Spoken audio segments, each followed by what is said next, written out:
In February of 2025, when the Trump administration abruptly froze funding for the National Electric Vehicle Infrastructure Program, or NEVI, it created chaos in the industry. Many companies had that money that they were supposed to get committed. They already spent a lot of money out of pocket. They were locating locations. They were signing equipment contracts. And having that rug just pulled out from under them really was a devastating blow to many companies. One of those companies is called PowerUp America. They were a startup at the time. Well, they're still a startup. And it was a company formed by two electric vehicle drivers and enthusiasts, Josh Turner and Jesse Hensley. They started PowerUp because they believed that the industry wasn't serving the electric vehicle driver and that they could do better. The NEVI funding was a pathway to jumpstart the company and get it moving. Now, obviously, when the funds were frozen, that created chaos for PowerUp America. And I even talked a little bit to Josh about it. I was on the Turn Down for What podcast a year ago, and Josh is one of the hosts along with Chris Bowe from the Bowe Family EV, and it was devastating at the time. Thankfully, federal judge Tanya Lynn ruled that the Trump administration acted illegally in freezing that money and ordered it to release the funds and allow the companies that had been committed all this money to continue working. Now, it didn't work out for everyone. Some of the companies, it was such a devastating blow to at the time, they just disbanded and lost the investment that they had. Thankfully, Josh and Jesse at PowerUp were smart enough to figure out a way to keep going. They actually secured additional funding, private funds, and kept the company moving. They were going to go forward with this whether or not they got the NEVI funds, but the NEVI funds were critical in helping them springboard and get the company moving. And once the funds got released, that's what happened. They have dozens of sites located at this point in the Southeast, and the first site in Manchester, Kentucky is going to open tomorrow. And I've decided to fly down and check out their grand opening. Now, there's a lot of companies out there doing this right now with the NEVI funding, but I particularly am excited about what Josh and Jesse are doing over at PowerUp America, because these guys are electric vehicle drivers and enthusiasts. They didn't come at it at the angle of, oh, let's just make money selling electricity. They wanted to do better. They felt that the industry wasn't serving the electric vehicle driver as it should. And they said, look, we need things like canopies at our locations. We need pull-through stations. We need to install these stations in underserved rural pockets of America where the big boys don't want to put the plugs in the ground there. And that's exactly what they're doing. So I think this is a very interesting story. And I want to go down to their grand opening, check it out, and see what they're doing. Now, they've selected two equipment vendors. Kempower with its distributed power units, and also Tesla V4 superchargers through Tesla's Supercharger for Business program, where Tesla will sell superchargers to private companies now and allow them to operate on their properties wherever. Now, Tesla manages the whole back end for them, but the company gets to choose how much they charge and so forth. But Tesla manages the whole back end, so they don't have to develop an app or anything like that. It's actually a really good program, and a lot of people are taking them up on it. So at least in the beginning now, PowerUp is going to have just those two vendors. This site in Manchester, Kentucky uses the Kempower system. So we're going to fly down to Manchester, Kentucky and check out PowerUp's grand opening. Let's get into it.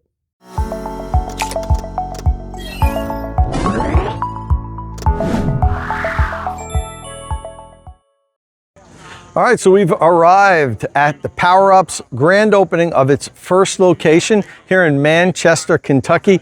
It's really kind of out in the middle of nowhere, but that's great because this is exactly the type of location that some of the larger EV charging networks haven't provided charging sites for. And that was a big part of the NEVI program.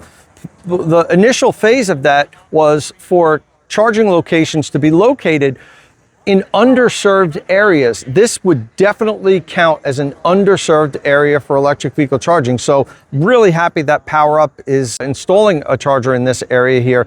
We need charging to be ubiquitous. It has to be everywhere. It can't just be where the highest concentration of EVs are. So in order for mass adoption, we need sites like this kind of out in the middle of nowhere. So hopefully PowerUp plays a big role in filling in those blank holes in the EV charging maps, which I think at least early on in their deployment, that's what they're aiming to do. All right, so you may have noticed already behind me, there are Kempower chargers installed here. PowerUp is going to use a mixture of Kempower and Tesla superchargers in its network. The breakdown is going to be about 35% Kempower, 65% Tesla chargers. But from what I understand, in many of their sites like this that are standalone sites with and I'm Walter from Out of Spec, and I crashed Tom's video. Canopies and so forth, they're going to have the Kempower units. This is a greenfield property here. They developed this site from dirt. This is the type of site where you're going to see the distributed power Kempower unit set up. And with that said, Kempower has representatives here. Let's see if we can grab someone from Kempower to talk a little bit about what this partnership means for them. Today's video is sponsored by EVChargingStations.com. If you drive an electric vehicle or you're planning to, this site is packed with comprehensive charger reviews, detailed DC fast charging graphs, and the latest news from all of the fast charging networks. You'll find real-world testing, easy to understand comparison, and deep dives into how different electric vehicles actually charge. Before you buy an EV charger or plan your next road trip, make sure to bookmark EVChargingStations.com and make smarter charging decisions. So I'm here with Jed Routh from Kempower. Yep. Jed, congratulations on the deal here with PowerUp. Yep. One of the things I've always talked about was that I liked Kempower's products. Mm-hmm. You seem to have a very large footprint in Europe. Yep. And in the US, I was under the impression that you really hadn't developed a good footprint yet until I talked to your CEO recently, and he told me you actually do have a lot of chargers in the ground here, but they tend to be behind the fence. Bus depots, right. Large companies that have fleets of vehicles, but the public hasn't seen Kempower that much yet. You do have some out there. Right. This might give you that higher profile. So talk a little bit about partnering here with PowerUp and what that means for Kempower. Well, a couple of things. Certainly there's that. I mean, also a key reason, Kempower is a Finnish company. So a key reason they came to North America was for the market and also to have a presence so that we could meet Build America, Buy America requirements, which is, this is a NEVI site for NEVI requirements. So we're proud of that. This is some of the first, throughput that we're seeing for that effort. So that's important, but also we want the public to use these. We think it's just a good product for public charging, as for behind the fence charging.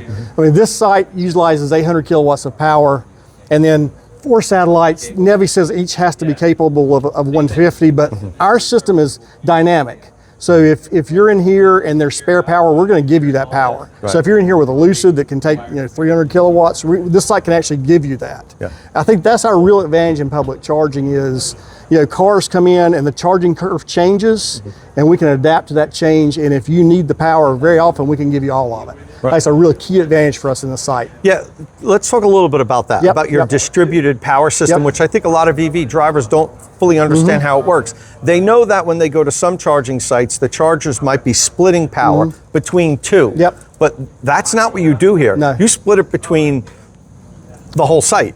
Between the whole site and that can change. So other people have distributed power where the power cabinet is away from the charging. Ours also says, and we're going to recognize what your car wants. So if just take this side right here, for example, if on this side there was a Nissan Leaf and on this side there was a Cybertruck, we know that. And we know we don't need to distribute half our power to that Leaf. It can only take 25 or whatever it can take. We do it in 25 kilowatt inch. And then we know, we can give the Cybertruck all the rest of that power up to what it needs. And that's kind of the dynamic part of our charging that makes us unique. And this site here, what's the maximum power? If nobody's here in the site and I pull up with an EV that can charge at 400 kilowatts. It would be 400 kilowatts at this site, because this site has actually got 2 400 kilowatt cabinets. At this site, they're not tied together. We have the ability to tie them together. So at this site, 400 kilowatts would be the absolute max at any one charger. Okay, listen, congratulations. I think this is great for both PowerUp and for Kempower, and continued success. Thanks for having us. We're proud of this place. Yep, thanks. All right, let's see how this works with the Kempower units. We got a Rivian R1T. I didn't see the back pull in yet. Okay. It's going to grab the CCS connector. Now you don't have to press a button. You need to swipe your credit card.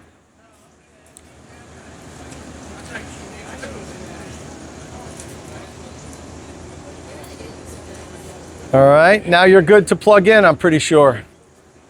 I'll open up your little charge port.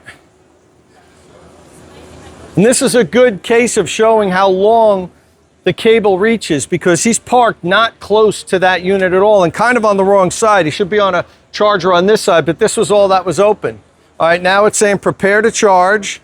Let's take a look at this. This is a good test to see how long it takes the communication process. Not long at all, only a few seconds. And he's at 10% state of charge. So this should rip pretty well. Even though we've got a few other cars charging here, I don't think they're pulling high power. So let's see, you notice it's going up. We're at just about 50 kilowatts and slowed down. Now it's ramping up again. So let's see how this ramps. And you could also, on these Kempower screens, you could hit this and it shows the charging curve, which is an awesome option. You get the full charging curve mapped out on the Kempower stations, which is really good. And also it tells you if there's a limit or if the vehicle is limiting power, or if for some reason the station is limiting power. So let's go back to battery. All right, so we're ripping along at 150, 160 almost. Awesome screens here. See that charging curve? Love it. Love the Kempower units. These units are fantastic units. I wish we had more of them here in the US. Hopefully this is the beginning of Kempower getting more into the retail end of EV charging. As I mentioned, Kempower does have a good presence here in the US, but more of the behind the fences and bus depots and big fleets. They haven't really broken into the retail charging too much yet. Hopefully with PowerUp now, we're going to see more Kempower units because their distributed charging system is really one of the best in the market today. So with that, next up, let's chat with Josh Turner, co-founder and CEO of PowerUp. All right, so I'm here with Josh Turner, co-founder and CEO of PowerUp. Josh, congratulations on your first site. Thank you so much. Hopefully this is the beginning of many more. It is, absolutely. You know, let's talk first a little bit about how did this come about? What made you decide that you wanted to get into the EV charging business? It's a wild story, honestly. It's not like probably most CPOs start up. I was in the real estate industry and feeling the pain at the pump. I was driving a traditional F-150. This was 2021, so I'm not this legacy like you, 2009 owning EV owner, but it was one of those things that I felt the pain at the pump and I was trying to see with me and my size, what would make the most sense. Ford rolled out the F-150 Lightning and it was an absolute game changer for me. And so for me, I got into the truck, I got to experience EVs for the first time. I took my truck on a grand road trip to Florida. And on that trip, I took my wife. We got to experience charging infrastructure that existed in 2021, 22. And so as we were experiencing that infrastructure, what I realized is the industry is evolving, it's moving forward, and charging is not serving the end use customer. And so one of the things that we really wanted to do early on, I partnered with Jesse Hensley. He was in the data center industry at the time. And we worked together saying, how can we put the EV driver first?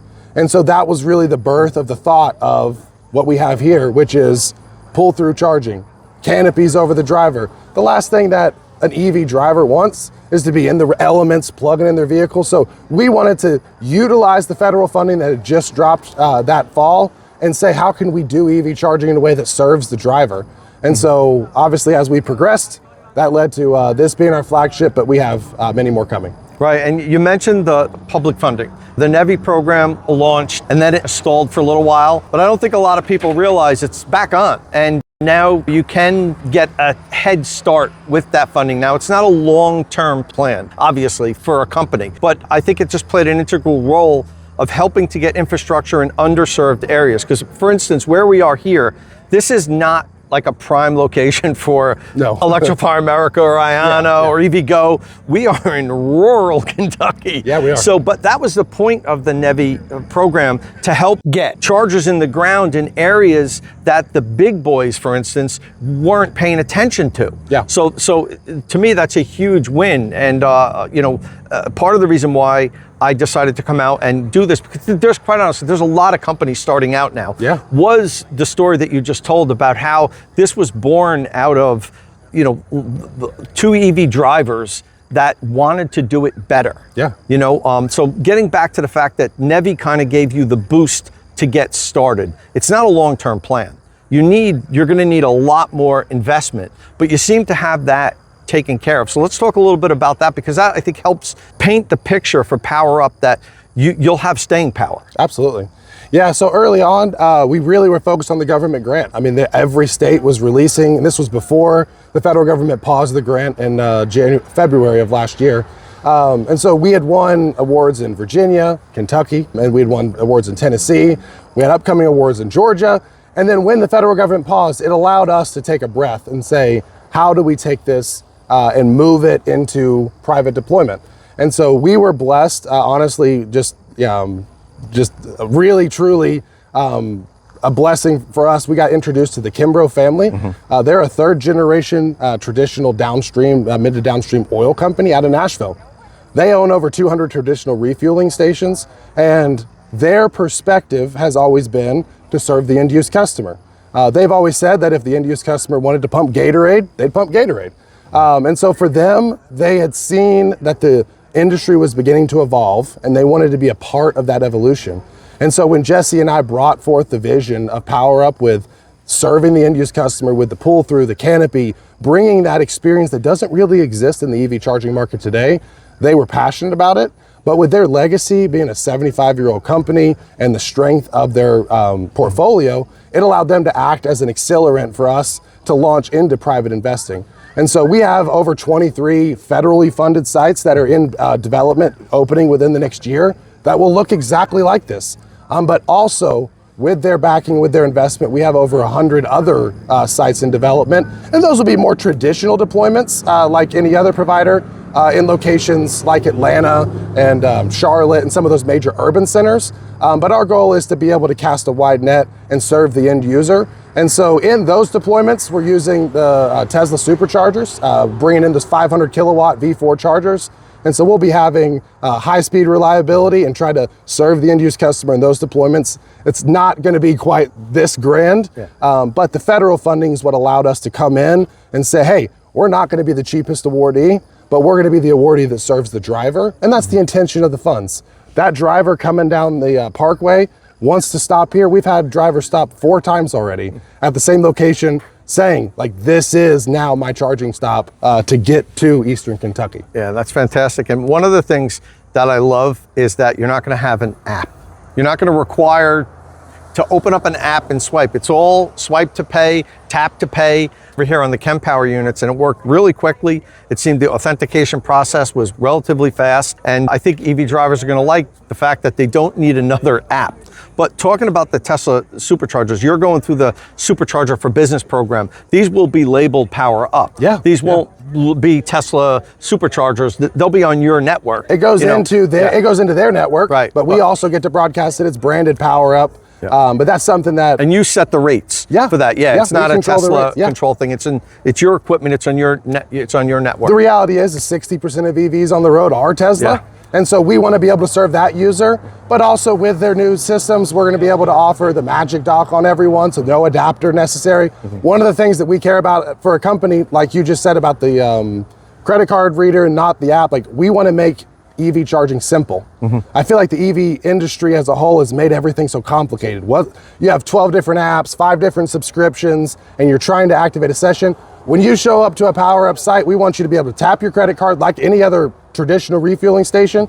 And every port we have NACS and CCS. It's something that we really cared about. That way you could come, no adapter, grandma can come and understand that, like, I can just show up, plug my car in, have a safe, reliable, unique charging experience. Right, and you mentioned you have 2 equipment vendors, Kempower and Tesla. Yes. So we all know how the Tesla superchargers work. You know, you mentioned they're going to have that magic dock, so they'll be able to service any electric vehicle. They will even, just to interrupt you, they will even actually have credit card readers on our sites. So it's tap to pay. They have the session information, the magic dock. So it'll have almost the exact same experience for the driver. That's great. Kempower, keep going. Yeah, each unit here has a NACS and a CCS connector. Is that how you're going to be across the network? Every stall has both connectors? Yes. So one of the reasons early on we were evaluating charging partners. We had looked at some of the other major providers, and for us, the two things that we wanted was one, distributed power. We feel like the end use customer using 4 ports gets served the best if they have one power bank that serves the 4 vehicles. It spreads the energy. So we wanted distributed power as a model, which is what Kempower provided. The second thing that we wanted was the fastest available charging speed with NACS and CCS at every port. And so Kempower had just released their new, I think it's the X satellite is the name of it, but that is 400 kilowatt charging backed by their power towers and the NACS CCS on every port.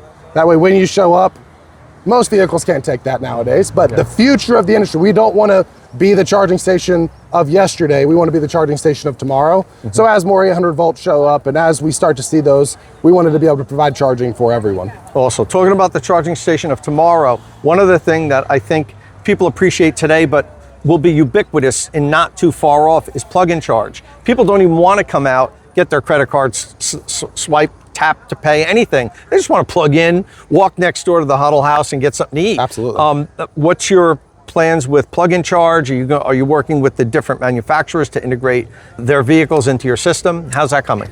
We should have plug and charge live with our systems in the next 60 days. I tell people 6 months because I don't want to under-promise and over-promise, under-deliver. But that's one of those things that our software team right now is rolling out the early iterations of it.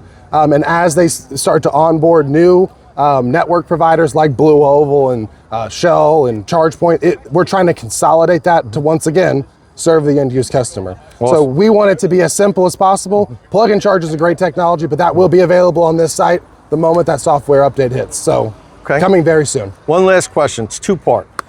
Number one, where are you focusing on installing your sites? Like are you focusing on Southeast, East Coast? Are you going to have sites West Coast? That's number one. Number two of it, how do people find where your sites are? If I say I want to experience PowerUp, where do I go to find the PowerUp map? Yeah. So for the NEVI program, with the federally funded turnkey sites, we really put our focus on the Southeast. We wanted to serve, we didn't want to be spread too thin. And so as a Southeast company, we wanted to serve the Southeast. EV adoption's growing a ton in states like Georgia, Florida. We're seeing it grow across the Southeast. And so that was really our market for the turnkey sites. When it comes to the supercharger for business sites, where we're doing the Tesla superchargers and expanding that network, that's national. Because our requirements on the on-site ongoing is less, we're able to expand that footprint. So we have sites coming from California to Chicago, to New York, to Florida. So those will be everywhere. You can find us pretty much on as those sites come online, we'll have them on PlugShare. Drivers have already put a lot of our wards that aren't even under construction yet on PlugShare. But the routing mapping systems and any of the major platforms that route your vehicle, it will be in there. But also PowerUpAmerica.com, our list of sites that are coming is there. But as we start to onboard new sites, you'll be able to check those statuses live through our website, our app, if you wanted to download it. Awesome. Listen, congratulations. Thanks for taking the time to chat with me here. Good luck with the network. I'll be following it closely, both for State of Charge and EVChargingStations.com. Absolutely. So send us any information you have and we'll make sure we disseminate it. I'm rooting for you guys. Good luck with it. Appreciate it. Thank you so much. All right, back home now and had time to digest my visit. Overall, I'm relatively impressed. I think the guys are on the right track. Of course, things aren't perfect there. I'd prefer if they had more than 4 stalls. They did explain to me, though, that because of the location, they don't think that's going to be an issue anytime soon, but that they did build out the site with underground conduit that they can expand up to 8. So if queuing and the utilization goes up to the point where they need extra stalls, they can add them. That's very good. One of the things that they learned was that they're going to make mistakes. And everybody there, from Joss and Jesse to the Kimball Group that is their financial backers, all were asking questions like, tell us, what do you think about the site? What should we be improving? What did we miss? And I thought that that was refreshing, that they wanted feedback from everybody there on, how could they improve things? So that was good. I mean, one of the things that I offered was that it would be great if we had garbage cans here. There's no garbage cans on the site, but the problem is this is a remote site. They don't have people on site to man it and empty the garbage cans, and they could fill up quickly. So the problem with that is then you get people that just put their trash on top of the garbage can, and then it starts blowing around and everything. It's almost better to not have trash cans if you don't believe you can regularly empty them, because then people will keep their trash in the car. So I understand that, but it would be nice if there were trash cans on site. It'd be nice if there were squeegees to clean your windshield. But again, that needs maintenance. They'd have to hire a team, I guess, to just drive around to the different sites, which is possible and maybe something in the future. They did listen to our feedback on that. One of the other issues that I thought was a potential issue is there's not 24/7 restrooms. The Huddle House, which is kind of like a Waffle House clone, was right next door. They close at 10 p.m. So a lot of people are going to be charging after that, I'd imagine. But I think 3 or 4 properties down, there's a Taco Bell, and that's open till 2 a.m. So Huddle House opens at 8 a.m. So now really only from 2 a.m. to 8 a.m. are there not on site, but very close to the site, restroom facilities. So that's kind of a must. You want to have a bathroom accessible 24 hours. But otherwise, I mean, they did a lot of things right. Love the canopy. Love that all of the stalls feature NACS and CCS1 connectors. Sorry, Chatamo, but you guys have clearly been left behind in this industry. I know it's unfortunate, but that is the case. I like that they're pull-through stalls. These are things that EV owners and drivers have been asking for. So it's not like, let me find the NACS connector or the CCS. Every stall has both. So, and when they have their supercharger sites, that will be the same thing, because the superchargers that they're going to be buying have the Magic Dock. So they'll be able to pull out the NACS connector or pull out the CCS1 connector. So they're doing a lot of things right, and I like the fact that they're listening to feedback and they want to get better. This is site 1. You can't expect everything to be perfect on the very first site, but it's a good sign when everybody involved is asking all the people on hand, give them feedback and tell us what could we be doing better. Now, there was also a ribbon cutting ceremony that day where they had representatives from the Kimball Group and also Joss and Jesse talking about the journey that brought them to this first site. I'll drop a link in the description of this video if you want to watch the entire ribbon cutting ceremony. But I'm also interested in hearing feedback from the viewers here. I'm sure PowerUp is going to be reading the comments, so drop your thoughts and suggestion in the comment section, and you never know, you might have influence over the future of the PowerUp network. I'm telling you, these guys are really looking for feedback. They want to hear what EV drivers are interested in having, and if they can accommodate, they will. I'll be following PowerUp as they continue. This probably won't be my last video on the network. I wish them luck, but we're also going to keep an eye on them and make sure that they're doing everything that they promised and how they're going to be driver-centric and supply charging according to the needs of the EV driving community. I believe that they're going to, but we're going to keep their feet to the fire on that one. And listen, if this is your first time here at State of Charge, please hit that subscribe button and ring the notification bell so you don't miss any upcoming electric vehicle news and reviews. And as always, thanks for watching.